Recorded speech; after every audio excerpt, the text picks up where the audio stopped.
tous, bienvenue à nos rencontres entre professionnels et aujourd'hui je suis ravie et honorée de recevoir Julien Kim. Donc on se retrouve comme d'habitude pour parler d'estime, de confiance en soi, de développement personnel et pour que vous puissiez être encore plus inspirés et mettre les moyens pour aller de l'avant. Donc aujourd'hui, j'ai le plaisir d'accueillir Julien qui en fait, il a plusieurs casquettes. Julien, les formateurs, les conférenciers, les auteurs. Et ce que j'ai beaucoup aimé chez Julien, c'est qu'il met en avant, il vulgarise en fait plein de concepts en développement personnel pour aider les gens à s'épanouir, à aller mieux et surtout avec toute simplicité et des messages qui sont très percutants. Et je voulais absolument aujourd'hui l'inviter qui nous partage avec nous son expérience perso, mais aussi son expertise. Et je tenais vraiment à te remercier, toi qui est suivi aussi par une grande communauté, tu as à peu près 40 000 personnes qui te suivent, donc ça veut dire que tu aides énormément de gens et je suis contente de t'accueillir aujourd'hui. Donc, merci à toi, Julien, d'être présent avec nous. Un grand merci à toi, Ilham. Le plaisir est pour moi. C'était un plaisir quand tu m'as contacté pour qu'on puisse faire cet épisode entre confrères, entre consoeurs, puisqu'on est tous motivés par le même objectif qui est d'accompagner, d'aider des personnes à une vie plus épanouie, plus réussie. Tout à fait, tout à fait. Et c'est pour ça aussi qu'on a certaines valeurs communes et c'est ce qui m'inspire. Et tu m'as beaucoup inspiré dans tes messages et je voulais vraiment partager avec toi aujourd'hui à nos participants et à ceux qui regarderont cette interview. Alors, pour ceux qui ne te connaissent pas, parce que voilà, le monde est grand, surtout avec Internet, on est partout. Donc, les gens qui ne te connaissent pas, est-ce que tu peux te présenter en quelques mots, s'il te plaît, Julien? Oui, bien sûr, bien sûr. Et tu l'avais très bien fait. Je pense que ça décrivait bien qui je suis. Alors moi, je m'appelle Julien Kim. Ma mission, elle est celle-ci. Elle est de rendre accessible à tous les clés pour une vie plus épanouie et plus réussie. Pour arriver à cet objectif, moi, je suis donc notamment un auteur, formateur, conférencier. Et si tu veux, ma vision, c'est que dans 10 ans, on ait fait une synthèse sérieuse, fédératrice de tous ces concepts pour rendre la vie meilleure et qu'elle soit institutionnalisée, c'est-à-dire qu'elle soit enseignée aux jeunes adultes, que ce soit à l'école ou en tout cas que tout le monde puisse arriver avec ce même bagage. Et surtout, effectivement, c'est une très bonne chose parce que ça commence très tôt. Dès le plus jeune âge, il faut vraiment qu'on nous éduque, qu'on puisse partager ces connaissances à nos jeunes pour vraiment qu'ils grandissent et qu'ils soient vraiment des adultes équilibrés et qui puissent développer leur potentiel. Donc, c'est une bonne ambition et voilà, je crois fortement parce que voilà, sinon on ne serait pas là aujourd'hui à partager. Donc, mais en plus, ça fait 12 ans en plus que tu es dans le développement personnel, ça fait des années. Donc, Oui, tu chemines. oui, c'est ça. C'est-à-dire qu'il y a eu une première phase, si tu veux, qui a été du test, bien sûr, sur ma propre vie pour transformer la mienne. Puis assez progressivement, de ce passage à la transmission. Au début, j'étais dans des forums, tu sais, Reddit, Quora, etc. Et très vite, comme il y a eu de l'engouement autour de ça, je me suis mis à le faire publiquement sur les réseaux sociaux, notamment pendant le confinement sur TikTok, sur les Reels quand c'est arrivé sur Instagram, sur YouTube. Et je trouve que ça colle bien parce que c'est ça qui permet de rendre accessible à tous. Finalement, les réseaux sociaux, c'est un bon moyen d'être vraiment très, très visible et de partager des informations justement courtes et percutantes pour que ça puisse avoir un impact direct. Tout à fait. On a cet avantage, effectivement. C'est vraiment un canal de communication, les réseaux sociaux, le fait de partager, et on touche beaucoup de personnes. Quand tout à l'heure, on parlait de Oui, digitalisation juste avant nos échanges là. oui. Et on a vraiment maintenant, déjà avec on va dire docteur Google, on tape monsieur Google et on a de l'information tout de suite. Donc voilà, on n'a pas d'excuses en fait pour aller bien, on n'a pas d'excuses pour se développer. Et là, tu dis bien, Oui. sur les réseaux sociaux, tu peux vraiment passer des messages percutants. Et toi, qu'est-ce qui t'a poussé à vraiment à t'intéresser au fur et à mesure de ces Hmm. années au développement personnel et à accompagner les gens? Oui, Qu'est-ce qui t'a amené là? Parce que dans ton parcours. bien sûr. Écoute, tu sais, moi, quand je suis arrivé en France à l'âge de 6 ans, donc je suis originaire de Corée du Sud, évidemment, je ne parlais pas la langue française. Donc, j'ai passé un an, tu vois, à ne pas ouvrir la bouche. Et alors, de l'extérieur, bon, au bout de quelques années, au bout d'un an, moi, j'ai maîtrisé la langue française, c'est pas le sujet. Mais qu'est-ce que ça m'a fait? Ça m'a fait internaliser le fait que la conviction, si tu veux, que j'avais pas les réponses en moi et que les réponses, ils sont dans mon environnement. Et donc, pour aller chercher les réponses, je dois aller dans mon environnement. Et ça m'a donné cette conviction que j'avais pas les réponses en moi, que donc je devais chercher à obtenir l'approbation des autres, la validation des autres, à être aimé des autres. Et c'était ça ma clé, ma stratégie pour survivre. Et finalement, cette stratégie que j'avais mis en place assez tôt, donc à 6 ans, elle m'a amené quand même pas mal de difficultés parce que c'est pas une stratégie qui est pas forcément la bonne pour tous les domaines de sa vie, que ce soit dans les relations, que ce soit au travail, dans les performances à l'école, etc. Et donc, je me suis rendu compte qu'il y a quelque chose ça bloque, quelque chose ne va pas. Et à l'époque, euh, tu vois, on est souvent avec un entourage qui nous dit non, mais c'est pas grave, ne te prends pas la tête, il suffit de rester naturel, il suffit de. Voilà. Et en fait, au fond de moi, je savais qu'il fallait aller chercher la réponse. Et donc, j'allais faire tout ce travail d'aller chercher la réponse pour moi. Et quand on a fait ce travail sur soi, je trouve que naturellement, on se porte à le partager aux autres. Moi, je pense l'avoir fait à un niveau, en fait, moi, je suis quelqu'un d'assez cognitif. Donc, en fait, je suis allé structurer ça, aller comprendre qu'est-ce que ça implique, qu'est-ce que ça veut dire. Et donc, assez vite, autour de moi, en fait, naturellement, il y a eu de plus en plus de gens à qui je transmettais ces informations. Peut-être pour être un peu plus précis, j'ai fait une école de commerce, j'ai fait un travail assez traditionnel dans un cabinet de conseil en stratégie. Et en fait, au milieu des années 2010, je me suis dit, écoute, mon impact, je peux l'avoir aussi bien dans le métier de conseiller en stratégie, mais aussi avec des individus. Et qu'est-ce qui, moi, me fait vibrer? C'est probablement de le faire pour des individus, pour les aider à transformer leur vie. Vous avez partagé, tu étais déjà dans le milieu un peu du conseil, mais tu voulais aller plus loin, si j'ai bien compris.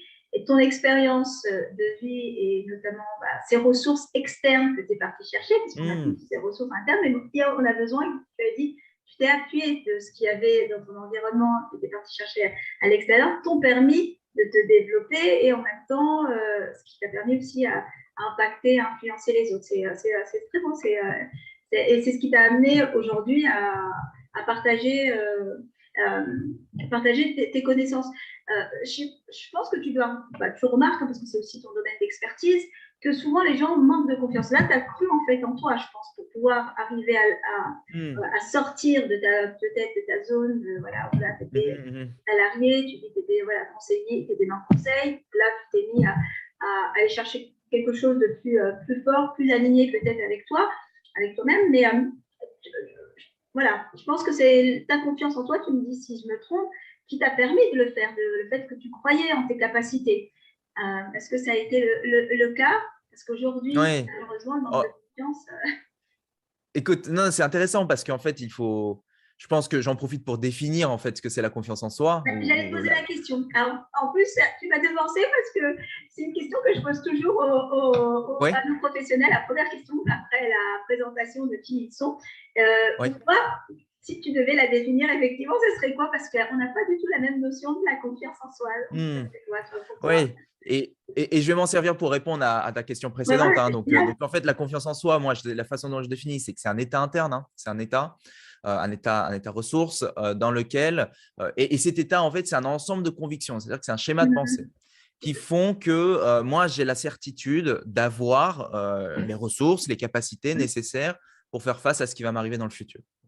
Ensuite, la confiance, je peux le définir en trois niveaux. Il y a la confiance dans un domaine, par exemple, je sais que je suis capable d'être bon au piano, par exemple. Ensuite, j'ai confiance en moi en général, c'est-à-dire quoi qu'il m'arrive dans la vie, je vais trouver la réponse pour pouvoir avancer. Et ensuite, une confiance plus générale en la vie elle-même. Et là, on va plus vers de la spiritualité, mais sur la croyance que la vie elle-même est bien faite ou que les choses vont bien se passer dans la vie, que ce soit pour moi, mais aussi pour les autres. Tout à fait. Donc, il y a trois volets et effectivement, elle est quand même situationnelle dans ce que tu évoques. Et là, et c'est pour ça que c'est important de comprendre comment on l'aperçoit, cette confiance en soi. Dans les personnes que tu as accompagnées, que tu accompagnes encore, dans les échos que tu entends, ce manque de confiance, il s'exprime énormément dans tous nos domaines de vie et on va le retrouver beaucoup Oui. chez les adultes, à ton avis. ça s'explique de quelle manière? Pourquoi les gens n'ont pas confiance aujourd'hui, hein? D'accord, d'accord. Alors, donc, au même titre que la confiance en soi, le manque de confiance en soi, c'est aussi un schéma de pensée. Et par schéma de pensée, ça suppose qu'on a construit ce schéma de pensée au fur et à mesure de notre vie. Et donc, une personne qui manque de confiance en soi, elle a donné le sens aux événements passés qu'elle a vécus, que la conclusion qu'elle a tirée de ces événements, c'est qu'elle n'avait pas ses capacités ou ses ressources pour faire face aux situations. Et que donc, par extension, dans le futur, je n'aurais ni pas les ressources et les ressources, les compétences et les ressources pour y arriver. Alors, comment on arrive à ce schéma de pensée de manque de confiance en soi? Pour moi, je trouve, au XXIe siècle surtout, il y a un driver principal, c'est l'impuissance, pardon, c'est plutôt le fait que je place la source de mon estime, donc de mon estime, de ma valeur, de si je suis capable, je ne suis pas capable, je vaux, je ne vaux pas, dans les résultats, dans les circonstances extérieures, dans ce que j'observe. Donc, par exemple, j'essaye d'intervenir en classe, je lève la main en classe, j'essaie d'intervenir, et puis le professeur me dit c'est une mauvaise réponse, et moi je vis ça comme un événement difficile. Et donc je me dis je ne suis pas capable de. Et en fait, il y a ce que j'ai observé parmi les gens qui ont confiance en eux, c'est qu'ils n'accordent pas tant l'importance à, à- au résultat, au résultat que sur le fait d'avoir essayé, d'avoir progressé. Et donc, la source de leur estime devient non plus le résultat, mais leur progression. Et je crois que ça, c'est un facteur principal dans le manque de confiance en soi aujourd'hui au XXIe siècle. Après, je vais en citer un autre qui est toutes ces petites stratégies qu'on met en place en fait pour éviter de souffrir, qui Oui. sont des petits mensonges qu'on se met à soi-même, qui sont de ne pas prendre la responsabilité des conséquences de nos actions et de dire c'est de la faute de telle personne, c'est de la faute de telle personne. En fait, ça a un effet qui est très néfaste euh, dans 10 ans plus tard, parce que ça va complètement détruire notre confiance en soi, parce que ce sont ces petites habitudes qui nous font développer cette conviction qu'on ne va pas être capable. C'est vrai, et c'est ce qui fait la croyance dans ce que tu dis, effectivement. C'est la perception qu'on va avoir de la situation qu'on vit. Dans ce que Ouais. tu mets, effectivement, les gens vont être beaucoup sur le résultat et pas sur le cheminement. Et on le voit, et c'est ce qui crée en fait, ça vient biaiser en fait leur estime, comme si c'était eux, ils sont impactés sur leurs valeurs, alors que ça n'a rien à voir, parce que des fois il y a des contraintes, il y a des obstacles, il y a plein de choses qui vont qui vont nous perturber, et c'est normal parce que la vie n'est pas linéaire, la vie est faite de hauts et bas. Donc, lorsque tu dis, donc la croyance part déjà de ce principe-là, de la perception qu'on a des épreuves en fait de la vie, je pense que ça va venir influencer. Et on le voit. Et après, cette notion de responsabilité que tu évoques, et je te rejoins à 100%, l'être humain a du mal à être responsable de ses actes et apprendre, tu vois, à se remettre en question. Et on le voit beaucoup. Et ça, je pense que ça impacte pas que sur le manque de confiance, sur pas mal de choses, notamment sur la relation à l'autre. Hein, je ne sais pas si tu le remarques, lorsqu'on n'est pas responsable de soi, automatiquement, il y a une problématique relationnelle. Non, en fait, je pense que pour continuer ce que tu dis, l'être humain a du mal à prendre la responsabilité, et qu'en fait, quand on se demande pourquoi l'être humain a du mal à prendre la responsabilité, c'est parce que l'être humain cherche à tout prix à s'éloigner de la souffrance. Et quand on a associé souffrance à responsabilité, eh bien, on va mettre en place toute une série de stratégies, y compris dans les relations, pour éviter ça. Et c'est ce qu'on appelle, en fait, c'est ce qu'en général les gens appellent l'ego, tout simplement. Mais quand on va décortiquer ce que ça veut dire, c'est ça. Et là, pour nous protéger. Oui, pour se protéger, pour se protéger. Ceux qui ont appris à associer responsabilité avec plaisir, avec joie, avec satisfaction, eh bien, je pense que ce sont ceux-là qui sont à même de développer une confiance en soi assez puissante en eux et en leur capacité à avancer. C'est intéressant de prendre effectivement ce conseil-là que tu es en train de donner. Ça permet vraiment de développer cette estime, cette confiance en soi. Tout à fait. Et dans ce que tu dis, cette perception va aussi avoir un impact. On sait que notre bien-être va dépendre aussi de la perception de ce qu'on a déjà de nos capacités, c'est-à-dire de nos Mhm. aptitudes, mais aussi la perception qu'on a de la vie. Tu vois, on parlait de vie, est-ce qu'elle est linéaire ou pas, est-ce que voilà, est-ce que j'accepte déjà ça, c'est aussi ça, mais Oui. c'est aussi d'oser dépasser aussi ses peurs, dépasser ses doutes. Et tu as écrit un livre, et ça, je vous invite tous vraiment à le lire, qui est le livre Oser douter et les 12 protocoles fondamentaux pour mieux vivre. Et on a du mal aussi à s'épanouir, en fait, à mieux vivre, à lâcher prise surtout. Tu nous donnes quelques explications, en fait, et des astuces dans ce livre, et je trouve voilà, génial, et c'est pour ça que je vous invite tous vraiment à vous le procurer. Est-ce que tu peux nous expliquer qu'est-ce qui va être important de savoir là, dans cette notion de la perception qu'on a de la vie et Mhm. de comment voilà, dépasser ses doutes? Parce que ça, c'est un frein énorme, le doute, dans la confiance et l'estime de soi. Est-ce que tu peux nous en dire un petit Oui, peu oui, oui. Alors, peut-être, donc le livre s'appelle Oser douter parce que quand on désire vivre mieux, quand on désire s'épanouir et réussir, c'est vrai on est souvent confronté, au doute, hein, parce que la situation actuelle qu'on est en train de vivre, elle n'est pas forcément celle que je désire. Et ce doute-là, on a tendance à le cacher en fait du tapis. Pourquoi? Parce que on a souvent une injonction en fait de notre entourage, des autres, qui nous appellent à vivre la vie spontanément et telle qu'on est en train de la vivre actuellement. Mais ça a un gros impact sur la confiance, comme tu viens de le dire, je trouve. Et en réalité, ce qu'il faut faire, ou en tout cas une des voies pour accéder, je pense, à l'épanouissement, au bien-être, c'est d'accueillir ce doute, parce que ce doute, il nous dit quelque chose. Ce doute, il nous dit quelque chose ne va pas, on peut changer certaines choses. Et donc, quelles sont ces choses sur lesquelles on peut changer? Et donc, de là, j'extrapole en disant qu'il y a 12 choses dans la vie sur lesquelles on peut douter et porter un regard nouveau. Et c'est ça, oser douter. Et je te donne des exemples. Le premier, c'est justement de prendre conscience qu'en fait, la façon dont on voit le monde, c'est pas le monde. Et on peut travailler sur la façon dont on voit le monde, notre système de notamment pensée. aussi. Oui, oui, schéma de pensée, perception. Le sens qu'on donne à notre passé, ce n'est pas forcément le seul possible. Et ça nous libère aussi, hein. La façon dont je communique avec les autres, ce n'est pas forcément la meilleure façon de faire. Ah, Il y en déjà, a c'est déjà d'autres. pas mal. Là, c'est déjà travailler son passé et puis de ne plus avoir ce filtre du passé pour le moment présent et le futur. Donc là, effectivement, la communication, ce qu'on disait tout à l'heure aussi. D'accord. Donc déjà, ces trois aspects sont très importants là, dans ce que tu entends. Oui, oui, oui, ils sont importants. Je pense qu'ils sont aussi importants que les 9 autres. Mais justement, donc l'enjeu de ce livre, c'est de partager voilà, ces 12 points fondamentaux que moi j'ai dans mon travail justement de recherche et de synthèse de l'épanouissement personnel. J'ai trouvé qui était vraiment majeur. Et en réalité, je crois qu'à peu près l'ensemble de ce qui se dit sur l'épanouissement personnel, le développement personnel, la psychologie dans le monde, eh bien, à ma manière, je crois qu'ils sont capturés dans ces 12 clés.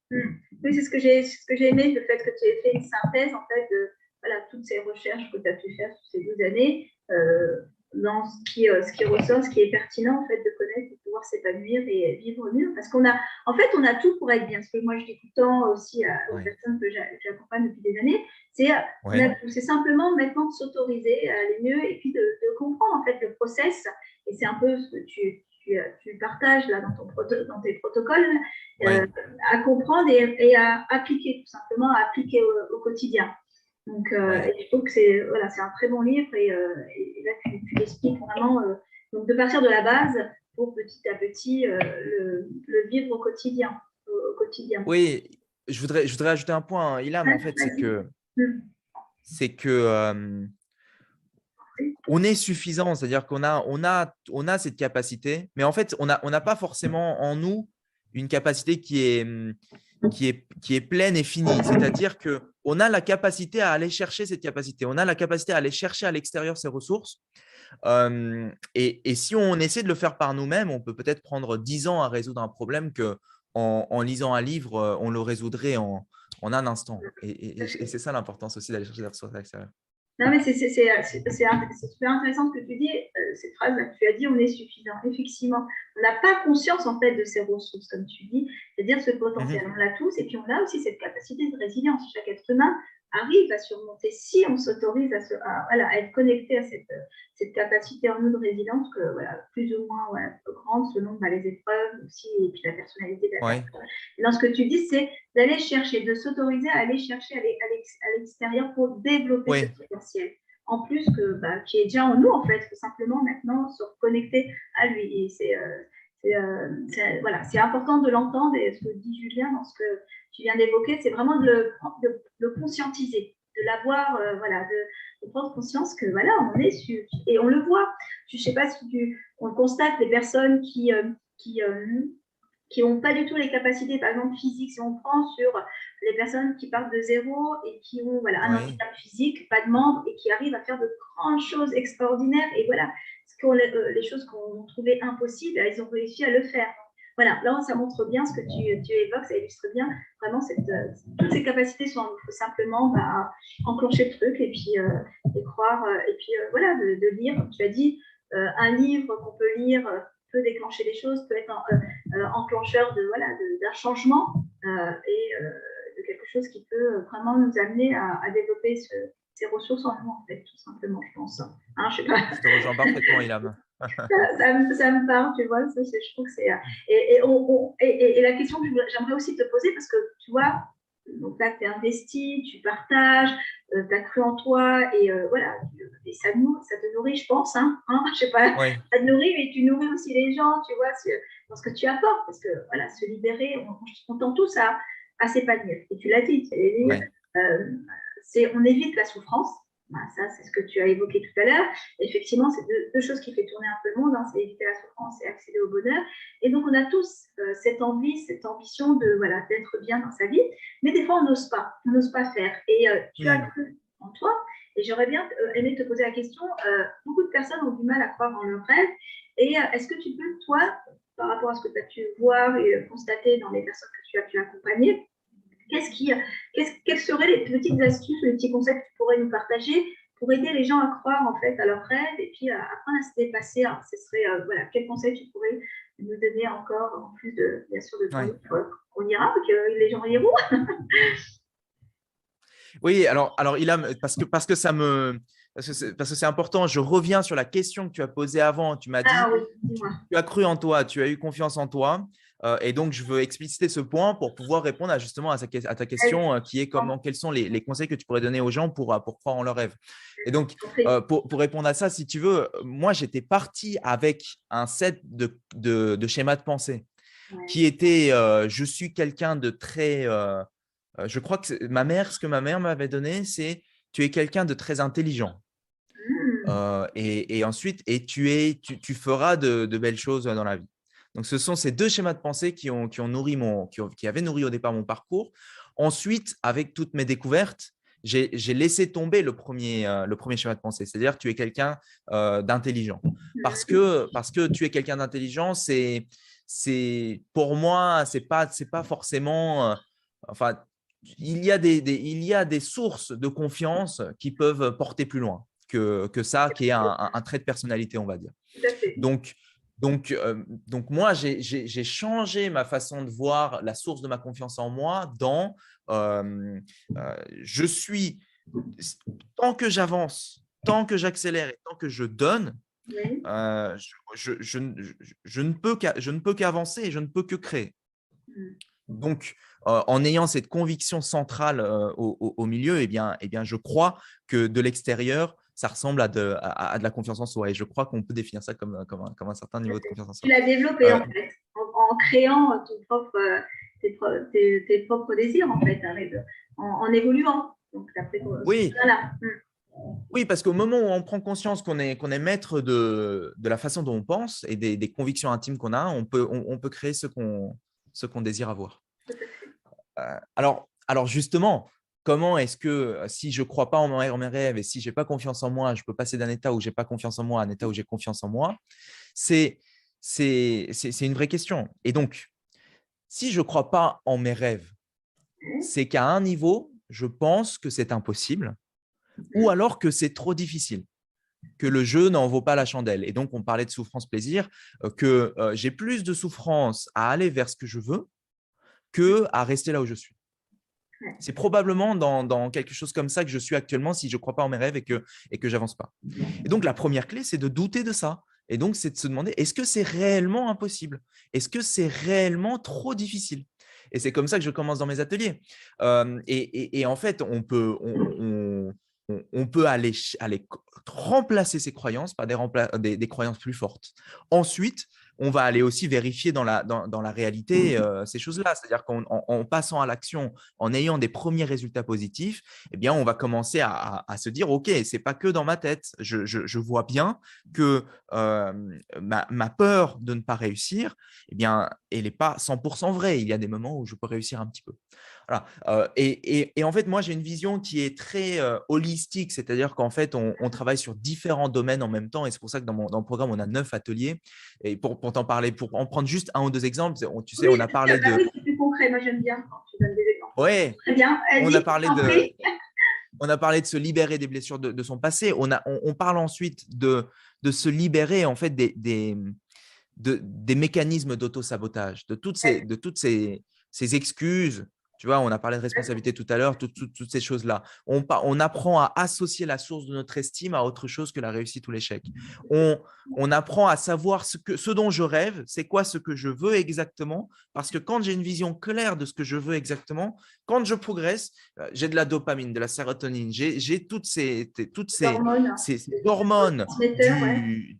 motivants qui surgissent. Et donc j'ai intérêt à avoir une vision claire parce que ça me motive à avancer. Je dessine un chemin clair pour y arriver parce que si je sais quels sont les jalons, le chemin à prendre, eh bien, je passe de je ne sais pas ce que je dois faire à je vois le chemin.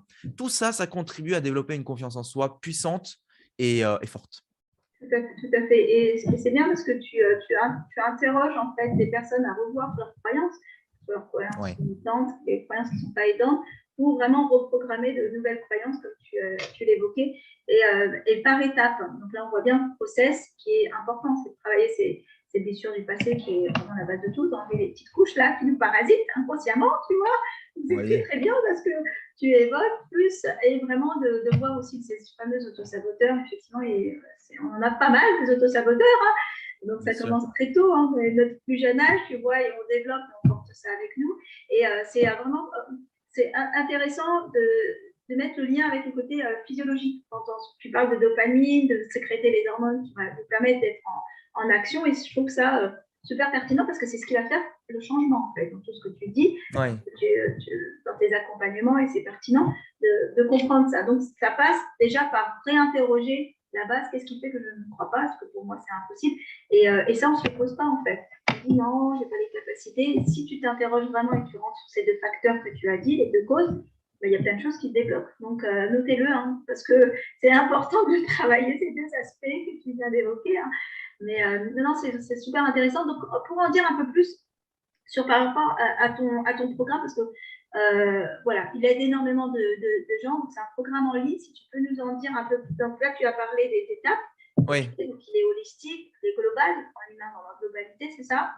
Et voilà, concrètement, il est comment voilà, c'est quoi? C'est de l'en ligne? Parce que je sais que tu fais aussi des ateliers, des présentiels. Mais je te laisse m'expliquer en détail parce que c'est pour que les gens comprennent. Voilà, c'est important de travailler sur soi et notamment Bien sûr, bien sûr. Alors, puissance intérieure, c'est une formation en ligne pour aller de là où on est à là où on veut aller.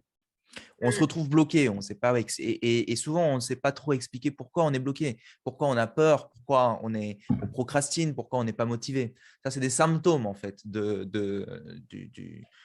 là où on se trouve. On peut être frustré, on peut être en colère, on peut ressentir tout un tas d'émotions désagréables, on peut trouver des excuses, on peut être dans l'immobilité. Comment est-ce qu'on fait pour avancer? Ça, c'est l'objectif de la formation. 100% en ligne, donc 9 heures d'atelier de travail. Dans cet atelier, on va faire tout ce travail qu'on vient d'évoquer. Et peut-être, pour pas que ça soit entièrement, si tu veux, là dans la discussion, je te parle de ce qui se joue. Mais la méthode, si tu veux concrètement, c'est de leur faire vivre des expériences. Et donc, je raconte notamment des histoires. hein. Je parle par exemple de cet éléphant. Si tu veux, c'est un homme qui va qui va dans un zoo et il Oui. voit un éléphant. Il est attaché, il est ni dans une cage, ni attaché à de grosses chaînes. Il est simplement ligoté, par ligoté ou attaché à une petite corde, une toute petite corde qui est attachée à un tout petit poteau. Et l'homme, il est étonné parce il se dit, mais pourquoi est-ce que cet éléphant qui est immense, qui fait la taille d'un camion, pourquoi est-ce qu'il s'en va pas? Et en fait, il va demander au dresseur d'éléphant juste à côté, et il lui demande, mais pourquoi est-ce qu'il s'en va pas? Et le dresseur, il lui dit, écoute, quand l'éléphant, qui est aussi gros maintenant, eh bien, il y a 10 ans, c'était un petit éléphant, un éléphanto, il faisait la taille, je ne sais pas quelle taille ça fait, ça doit faire ça, hein. Ouais, Il était attaché à cette même petite corde, et à l'époque, ça suffisait pour le retenir. Ensuite, l'éléphanto, il a grandi, mais il a internalisé la conviction qu'il n'était pas capable de se libérer de ce poteau. Donc maintenant, il ne le fait plus. Et donc, la question, c'est de se demander, est-ce que nous aussi, on n'a pas ce genre d'expériences qui nous ont fait croire qu'on n'est pas capable? Quelles sont-ils? Et dans cette formation, le but, c'est d'aller chercher toutes ces choses qui nous empêchent d'avancer et de s'en libérer. d'accord. Donc, c'est vraiment ces barrières mentales. Effectivement, la plus grosse barrière, c'est nous, en fait. Donc là, tu rentres dans le détail pour savoir quelles sont ces barrières de chaque personne, c'est ça? C'est super Alors, intéressant. oui, oui, et en même temps, moi, je dirais que tout est mental, hein. Il n'y Ouais, a pas de… ouais, tes croyances, ce que tu as évoqué, effectivement, tout part du mental. Ouais. Oui, oui, et croyance, mais peut-être pour aller au-delà, si je donne un sens à ma vie, si je donne une direction et si je décide de passer à l'action ou pas, ou si je prends telle ou telle décision dans ma vie, tout ça, c'est aussi mon schéma de pensée. Et donc, je crois que, en tout cas, c'est ma méthode, le gros du travail à faire sur soi quand on cherche à s'épanouir et à réussir, c'est justement ce travail mental, effectivement.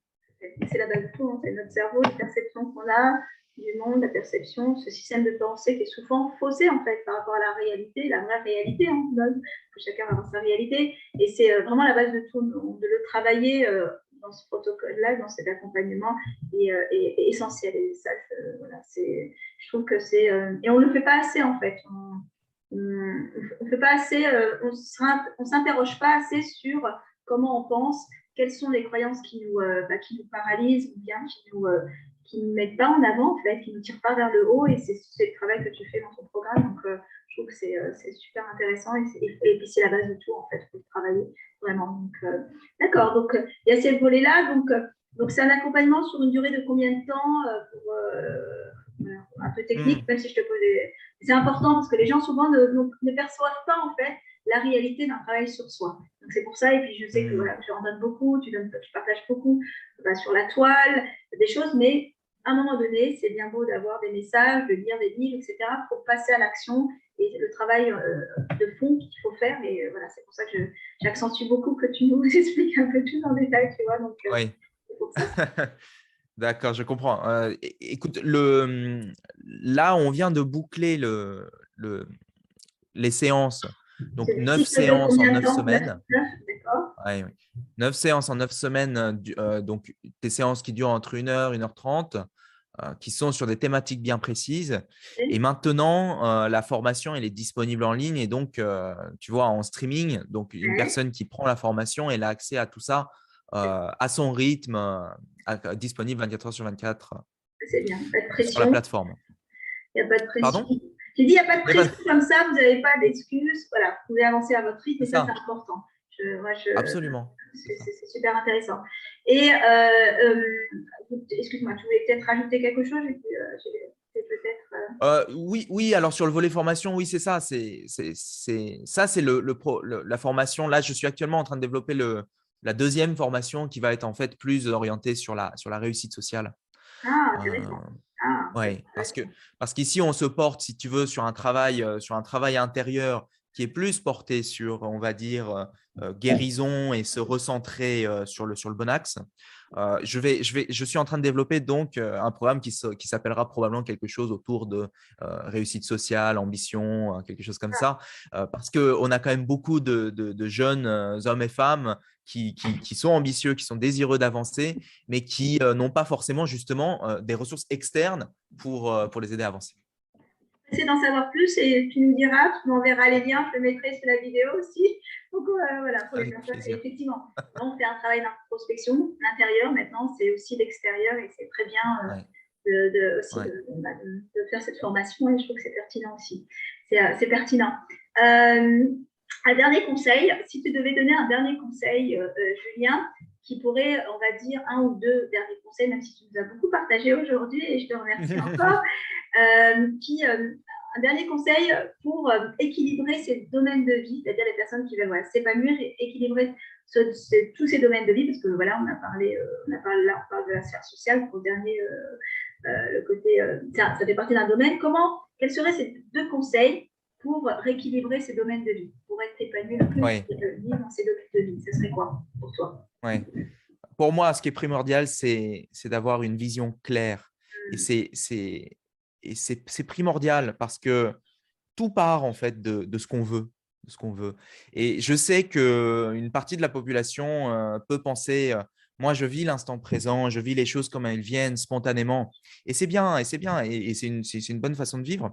En revanche, le risque, c'est qu'on arrive à la fin de la vie et qu'on se rende compte qu'on ne s'est pas dirigé, que ce n'était pas ça qu'on voulait. Donc ça, c'est quand même un risque. Et donc, il y a, je pense, deux façons d'être clair sur ce qu'on veut. C'est ou bien de se demander où est-ce que je vais être dans 5 ans, précisément, quel métier je fais, quels vêtements je porte, comment je parle, avec qui je discute, de qui je suis entouré, je fais quoi. Des questions très, très, très précises pour savoir où je veux être. Ça, c'est une façon. Une autre façon de le faire, c'est de savoir ce qui est important pour soi, ses valeurs et ce qui m'apporte des émotions positives et des émotions désagréables. Il y en a une qui est une approche qui est aller vers une direction, l'autre qui est de savoir vers quelle direction je m'oriente, mais plus comme une boussole. Voilà. Donc ça, c'est mon premier conseil. Parce que la pire chose que vous voulez éviter, c'est de croire que je voulais quelque chose, de travailler dur pour l'avoir et de se rendre compte que ce n'était pas ça qu'on voulait avoir. Le résultat sera insatisfaisant et deux, ça va être de la souffrance sur le chemin parce que très certainement, une partie intérieure de vous va manifester le fait que vous n'êtes pas en adéquation avec ça et ça va créer son lot de souffrance. On n'est plus aligné et puis ça crée de la frustration et des choses désagréables pour soi. Oui. Et le deuxième point, c'est peut-être justement peut-être le mal du 21e siècle pour moi, c'est justement cette recherche en fait, chercher à assouvir ses besoins par des sources extérieures. Et je vais cibler un peu plus en parlant du besoin d'estime et donc besoin d'être aimé, de recevoir de l'affection, de la validation, de se sentir, d'avoir de la valeur. Mais ça, de placer ça chez les autres. Et donc, quand on place ça chez les autres, et on peut se retrouver en dépendance affective, on peut se retrouver à vraiment avoir peur de se retrouver seul, de ne pas être aimé, etc.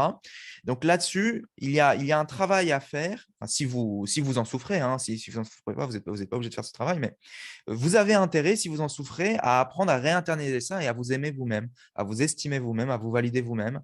Et ça, il y a plein de façons de le faire et je suis sûr que ton audience déjà a reçu beaucoup de conseils. Mais c'est la base de tout, hein, dans ce que tu dis, effectivement, de ne pas la chercher à l'extérieur, mais vraiment à l'intérieur, par l'amour de soi. Donc, merci encore pour ces conseils qui sont très, très encore intéressants. Encore, tu nous donnes encore de la valeur, hein, en plus de ce que tu partages déjà. Je te remercie encore. Où on peut te retrouver? Donc, pour les personnes qui veulent en savoir plus, sachant que je mettrai les liens, donc qu'est-ce qui est plus simple pour toi? Qu'on passe par ton site, voilà. Où on peut te retrouver pour avoir les dernières actualités? Alors oui, venez sur Instagram Vivre Mieux Off et sinon à la Fnac sur Amazon, dans toutes vos librairies, osez douter, c'est probablement un bon début. Et puis, je crois qu'il y a en cours des dédicaces, des journées dédicaces, je crois, dans les librairies, des choses comme ça, non? Oui. Voilà. Donc, allez regarder les infos sur les réseaux sociaux. Bah, je te remercie encore, Julien. C'était super, même si j'avais encore besoin d'aller encore plus loin. Il y a pas mal de choses. C'est super. Ça prendrait une conférence, je pense, hein, Oui. de partager. Franchement, c'est super intéressant. Je te remercie. Merci à vous d'avoir été présents comme d'habitude. On va se retrouver avec notre prochain expert et prenez soin de vous. Merci encore, Julien. Passe une agréable journée et merci encore pour tous ces partages. Au revoir. Merci, Ilham. Merci à tous.